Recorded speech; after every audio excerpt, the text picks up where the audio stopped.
Entonces, bueno, vamos a, como decía el doctor, hablar de dengue grave, haciendo énfasis en el choque por dengue, que es en definitiva la forma más frecuente de severidad o gravedad en el dengue.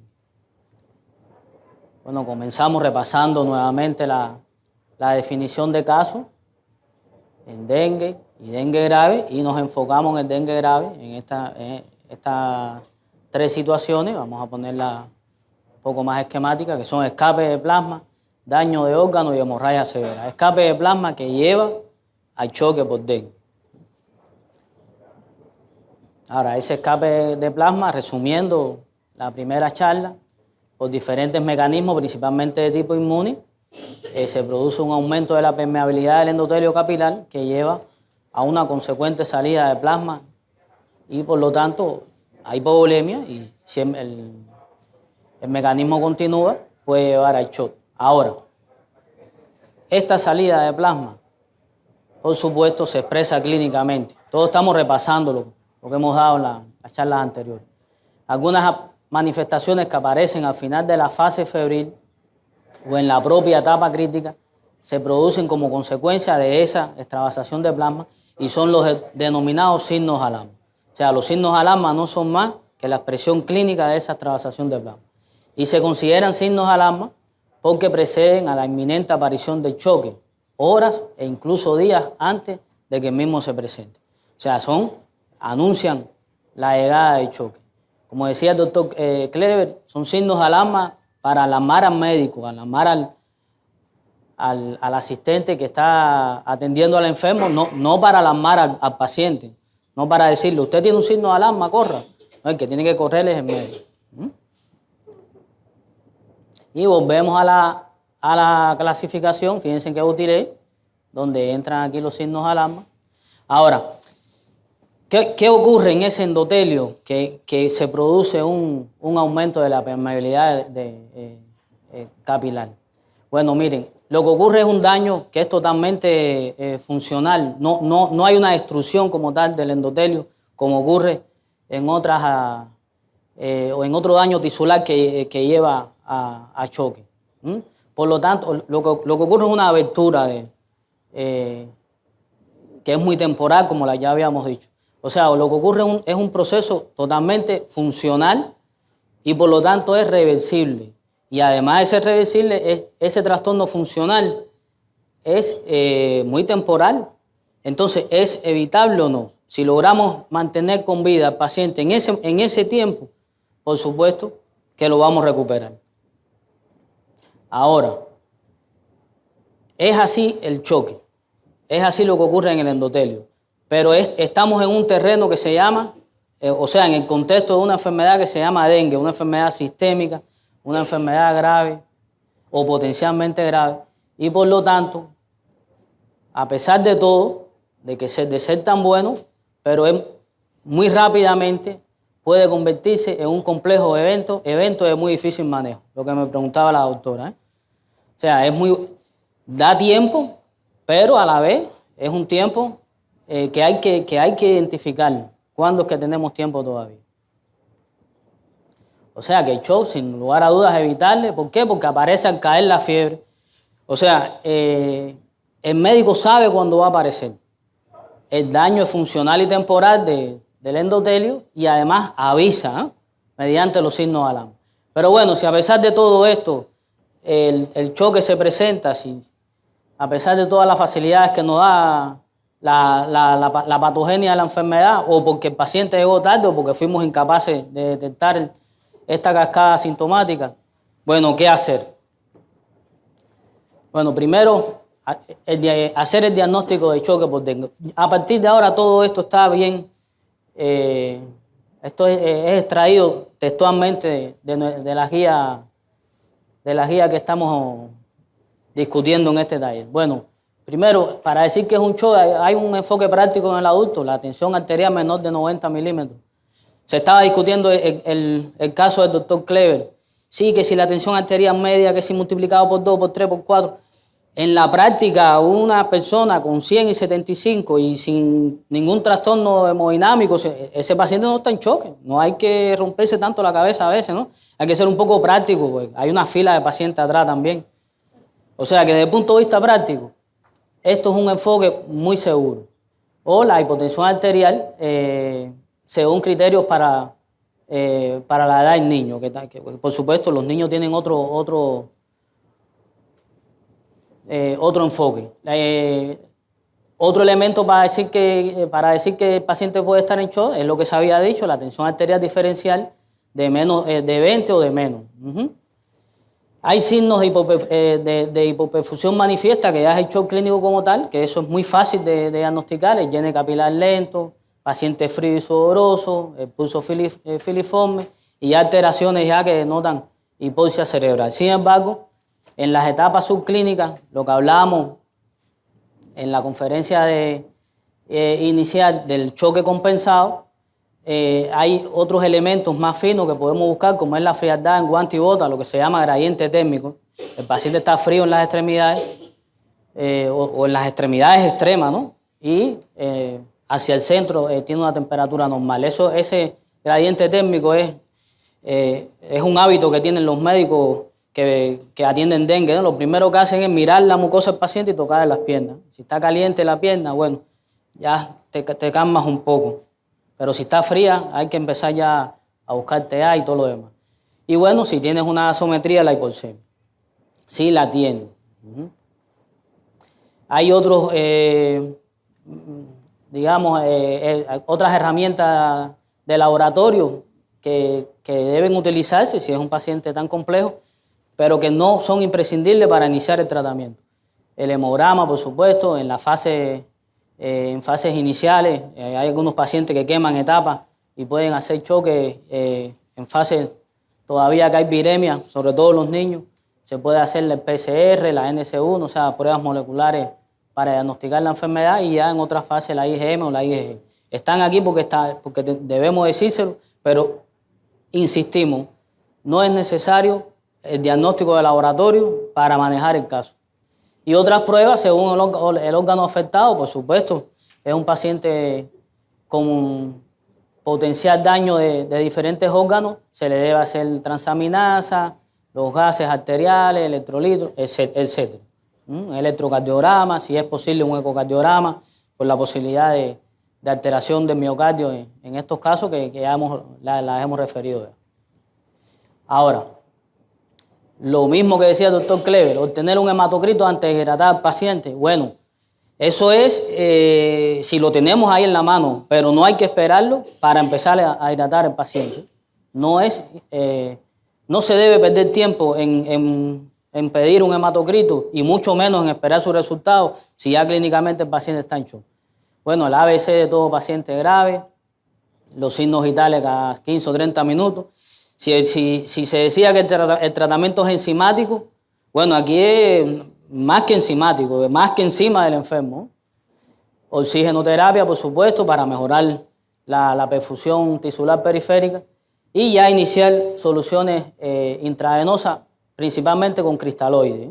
Ahora vamos a poner las dosis, de todos modos ya le anuncio que son 20 mililitros por kilo en bolos de 15 o 30 minutos. O sea, no es cada 1 hora, cada 2 horas, sino son en bolos.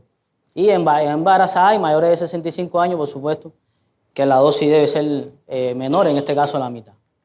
Bueno, aquí es donde donde le vamos a desglosar los diferentes pasos. Esto es muy bonito, esto es una guía, muy, muy escrito, pero el paciente es más rico, es otra cosa. La dinámica del paciente puede modificarse y no ser tan exacta.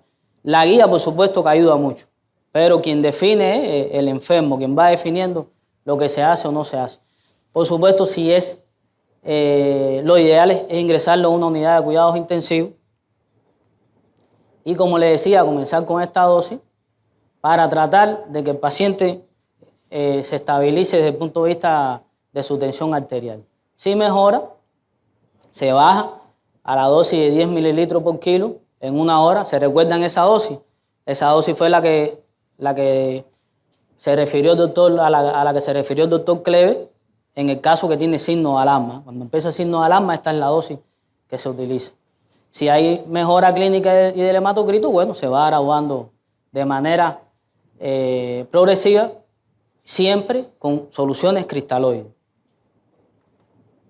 Pero si no mejora, bueno, estos bolos se deben repetir 2 o 3 veces antes de pensar en otras medidas. Otras medidas como son evaluar el hematocrito, y si el hematocrito sigue subiendo, entonces pensar en los coloides. ¿Qué tienen los coloides? Los coloides, por supuesto, van a levantar enseguida la presión arterial. Pero si volvemos atrás, mecanismo patogénico de esta eventualidad clínica, recordamos que hay un aumento de la permeabilidad, que sale líquido plasmático hacia otros espacios. El coloide, por supuesto, puede escaparse también por esos espacios, pero tiene lo negativo adicional, que cuando él pasa, el coloide, precisamente el coloide aumenta la presión por su carácter osmótico activo que tiene, él atrae líquido hacia el vaso. Pero si él se va, él atrae líquido fuera del vaso, él se lleva el líquido. Y es lo que puede ocurrir, y es lo que se han visto en algunas autopsias de pacientes que con el peritoneo lleno de una gelatina, y fue en enfermos que se abusó del uso de coloides. O sea, el mensaje es usarlo, son muy efectivos. Fíjense hasta dónde lo pensamos para ponerlo, pero no enamorarnos del coloide. Sube la presión, volver al cristaloide, no enamorarnos de él. Así como... Y bueno, si no hay mejoría y además el hematocrito está bajando, bueno, ahí hay que pensar que el paciente sangró, y entonces es cuando están indicadas las transfusiones. Fíjense, el detalle de que estamos indicando, sobre todo glóbulos rojos y sangre fresca, todavía no hemos hablado de plaquetas. Si hay mejoría, por supuesto, con el estado hemodinámico y aumento del hematocrito, bueno, muy bien. Y si no mejora, revisar si sigue perdiendo sangre. Lo que le decía, que no hay evidencia de la utilidad de transfundir concentrados de plaquetas o plasma fresco. Por supuesto, hay situaciones que lo llevan. Que quizás de eso vamos a hablar un poco en el caso de la embarazada. Bueno, las hemorragias graves, cuando hay hemorragias persistentes en presencia de inestabilidad hemodinámica, independiente del nivel del hematocrito, eso se considera que hay una hemorragia grave, o que hay un descenso del hematocrito después de la hidratación con líquido a las dosis recomendadas, o un shock persistente que no responde al tratamiento con líquidos consecutivos, o un choque con disminución del hematocrito basal antes de la hidratación parenteral con líquido. Con estas situaciones clínicas hay que pensar en que el paciente tiene una hemorragia grave, que es otro de los elementos del dengue severo. Y si a pesar de todo lo que hemos hecho el paciente sigue sin mejorar, bueno, hay que analizar las causas que pueden contribuir o agravar el choque.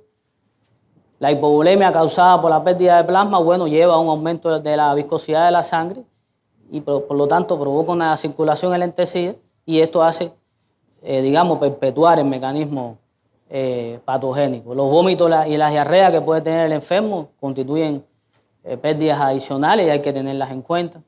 Bueno, las grandes hemorragias que ya hablamos, y sobre todo el daño de órganos. El daño de órganos que se produce o por el dengue o puede producirse en muy aislados casos directamente por daño del virus o directamente por el daño de citoquinas que produce la enfermedad. Y por lo tanto ese daño de órganos contribuye a la insuficiencia circulatoria sistémica, por ejemplo, si estamos hablando del daño del miocardio, ¿no? Entonces volvemos atrás a la primera diapositiva. Recuerda, el dengue severo es dengue, shock por dengue, daño de órganos o hemorragia severa. Ya no vamos a desglosar la hemorragia, pero sí el daño de órganos, que es inusual, puede expresarse principalmente por estas tres alteraciones: miocarditis, encefalitis o encefalopatía y hepatitis severa.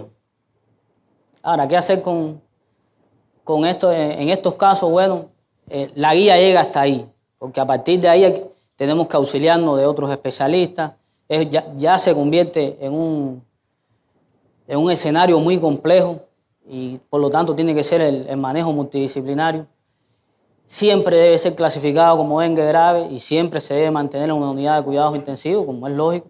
No existe una guía rígida para su manejo, ni siquiera los especialistas la tienen, pero siempre debe ser evaluado por ello. Por ejemplo, si una miocarditis debe ser acompañado del cardiólogo. En el caso propio de la miocarditis, estamos recomendando tratamiento conservador. Hemos tenido buenos resultados, pero siempre bajo supervisión del especialista. En el caso de la encefalitis o el daño del sistema nervioso, bueno, los protectores del sistema nervioso, vigilar el edema cerebral. Y en el caso de la hepatitis aguda grave, vigilar los signos de insuficiencia hepática, ya se habían mencionado, la hemorragia, el icterus. Y bueno, no solo para este tipo de pacientes, sino para todos los que hemos visto, lo mismo el grupo A, B1, B2 o C, bueno, si se recupera, en algún momento le vamos a dar el alta y para dar el alta tiene que cumplir todos estos criterios. Que haya ausencia de fiebre por 48 horas, que haya una mejoría clínica manifiesta, como bienestar general, apetito. Le decía en la primera presentación que la recuperación del apetito, ya cuando vemos que pasamos visita y un paciente está desayunando, ya ese paciente se salvó. Bueno, la normalización o mejoría de los exámenes de laboratorio, como es lógico, la tendencia al aumento de las plaquetas. Hemos insistido que el signo de alarma es el aumento progresivo del hematocrito. Las plaquetas no nos sirven para tomar conducta médica como tal, pero sí nos sirven para saber que la enfermedad sigue avanzando. Ese caso que presentó el doctor Clever iba bien y sin embargo las plaquetas seguían bajando. Entonces no se le dio el alta hasta que tocaron fondo y después subieron. Eso ya a la vez que ya empiezan a subir, ya es un indicio de que ya acabó el fenómeno. Y bueno, un hematocrito estable, por supuesto, sin la influencia de los líquidos intravenosos. ¿Alguna duda, pregunta?